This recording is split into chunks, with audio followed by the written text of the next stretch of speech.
Ration పంపిణీలో అవకతవకలకు అవకాశం లేకుండా రేషన్ దుకాణాల ద్వారానే ప్రతి నెల 1వ తేదీ నుంచి 15వ తేదీ వరకు రేషన్ బియ్యం, పంచదార పంపిణీ చేపట్టడం జరిగిందని మాజీ మంత్రి ఎమ్మెల్యే పత్తిపాటి పుల్లారావు తెలిపారు. పట్టణంలోని 18వ వార్డులోని చౌకధరల దుకాణం 19లో రేషన్ పంపిణీని ప్రారంభించిన పత్తిపాటి అనంతరం మీడియాతో మాట్లాడారు. నేటి నుంచి కూటమి ప్రభుత్వం రేషన్ దుకాణాల ద్వారా ప్రారంభించిన పంపిణీ విధానం ప్రజలకు ఖచ్చితంగా ఉపయోగపడుతుందన్నారు. గతంలో టీడీపీ ప్రభుత్వం రేషన్ సరుకుల్ని దుకాణాల ద్వారానే ప్రజలకు అందించిందని, జగన్ హయాంలో ఆ పద్ధతి తీసేసి వాహనాలను ప్రవేశపెట్టారన్నారు. వృద్ధులు, వికలాంగులకు మాత్రం ఇళ్లకు వెళ్లి రేషన్ పంపిణీ చేయాలని డీలర్లను ఆదేశించడం జరిగిందన్నారు.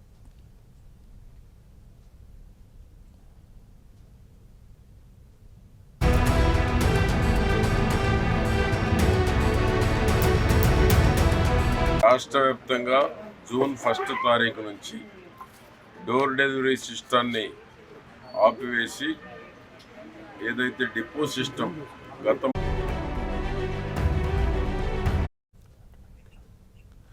మొబైల్ వాహనాల ద్వారా రేషన్ పంపిణీ జరిగినప్పుడు అందుబాటులో ఉన్న కార్డుదారులకు మాత్రమే రేషన్ ఇచ్చేవారని, వాహనం వచ్చే సమయానికి ఇంట్లో లేకపోతే మళ్లీ రేషన్ దుకాణం వద్దకే వెళ్లేవారన్నారు. గత ప్రభుత్వంలో రేషన్ పంపిణీలో జరిగిన అవకతవకలు, తప్పిదాలను నివారించడానికి కూటమి ప్రభుత్వం మళ్లీ పాత విధానాన్ని పునరుద్ధరించిందన్నారు.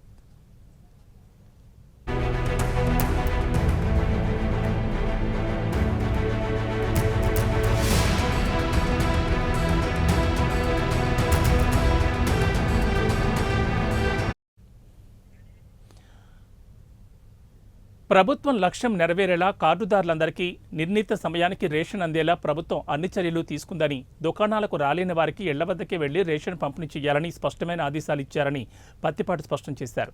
సర్వర్ పనిచేయకపోయినా, సాంకేతిక సమస్యలు ఎదురైనా కార్డుదారులకు ఇబ్బంది లేకుండా రేషన్ పంపిణీ జరగాలని ప్రభుత్వం చెప్పిందన్నారు.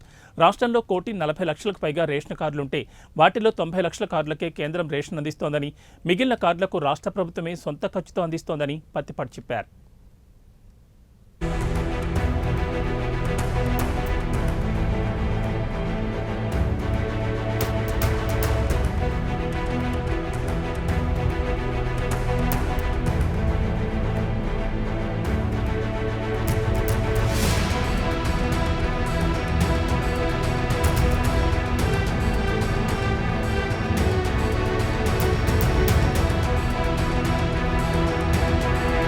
రాష్ట్ర వ్యాప్తంగా జూన్ 1 తారీఖు నుంచి డోర్ డెలివరీ సిస్టాన్ని ఆపివేసి ఏదైతే డిపో సిస్టమ్ గతంలో ఏ విధంగా తెలుగుదేశం అధికారంలో ఉన్నప్పుడు ఉందో అదే ఈనాడు కూటమి ప్రభుత్వం అధికారంలోకి వచ్చినాక అవకతవకలకు అవకాశం లేకుండా డోర్ డెలివరీ సిస్టాన్ని ఆపి కేవలం వృద్ధులకి, వికలాంగులకి, 65 సంవత్సరాలు పైబడినటువంటి వారికి మాత్రమే డోర్ డెలివరీ సిస్టాన్ని కంటిన్యూ చేస్తూ మిగతా అన్నీ కూడా ఉదయం 8 నుంచి 12 దాకా, సాయంత్రం 4 గంటల నుంచి 8 గంటల వరకు డిపో సిస్టమ్ ఒక షాపు దగ్గరే 15వ తారీఖు వరకు అందుబాటులో ఉండేటువంటి దానికి, కార్డుదారులందరికీ సౌకర్యవంతంగా ఉండేటువంటి దానికి, కార్డుదారులకేమో బియ్యం ఫ్రీ, పంచదార ఏమో అరకిలో 17 రూపాయల చొప్పున ఈ నెల పంపిణీ చేయడం జరుగుతుంది.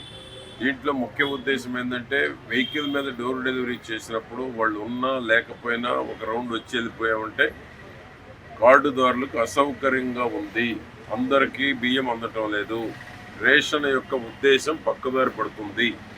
దాన్ని దృష్టిలో పెట్టుకొని 15 రోజుల్లో వారికి ఎప్పుడు కన్వీనియంట్గా ఉంటే, ఎప్పుడు సౌకర్యవంతంగా ఉంటే అప్పుడు డిపోల దగ్గరకు వచ్చి తీసుకునేటువంటి వెసులుబాటు కల్పించడం జరుగుతుంది. రాలేని వాళ్ళకి డోర్ డెలివరీ పంపించడం జరుగుతుంది. దీనివల్ల కార్డుదారులందరికీ ప్రభుత్వ లక్ష్యం నెరవేరేటువంటి అవకాశం ఉంది అనేటువంటి దృక్పథంతో విధానాన్ని మార్చడం జరిగింది. గత ప్రభుత్వంలో దోపిడీ జరిగింది, గత ప్రభుత్వంలో కార్డుదారులకి సరిగా డెలివరీ జరగలేదు.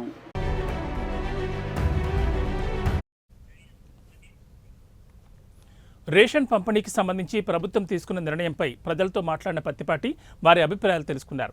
కార్డుదారులకు ఇబ్బందులు లేకుండా రేషన్ పంపిణీ జరగాలని, ప్రభుత్వ ఆదేశాల ప్రకారం దుకాణాలకు రాలేని వారి ఇళ్లకు వెళ్లి డీలర్లే స్వయంగా రేషన్ అందించాలని పత్తిపాటి సూచించారు. కార్యక్రమంలో MRO Mohammed Hussain, municipal chairperson Sheikh Rafani, TDP నాయకులు నెల్లూరు సదాశివరావు తదితర నాయకులు, కార్యకర్తలు పాల్గొన్నారు.